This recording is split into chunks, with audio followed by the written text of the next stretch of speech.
Ayon po sa ating rules, ang sabi po dyan, Section 93, Rule number 34, Unparliamentary Acts and Language. Ang sabi po dyan, acts and language which offend a senator or any public institution shall be deemed unparliamentary. Sa wikang Pilipino, ang mga kilos at pananalitang nakakasama ng loob sa isang senador o alinmang pampublikong institusyon ay itinuturing na hindi naaayon sa kagandahang asal ng parlamentaryo.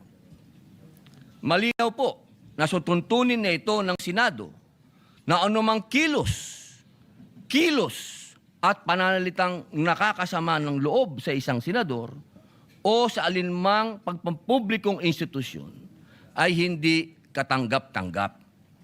Bilang sanggunian, ipapakita ko po sa inyo ang isang video ni Senador Kiko Pangilinan kung saan makikita ang isang mainit na palitan sa pagitan niya at ng isa pang nating senador at ngayon ay Senate President bilang halimbawa ng kontekstong aking tinutukoy.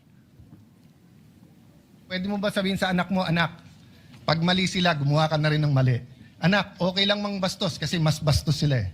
Anak, okay lang magbully kasi mas bully sila. Ako, hindi ko sasabihin yon.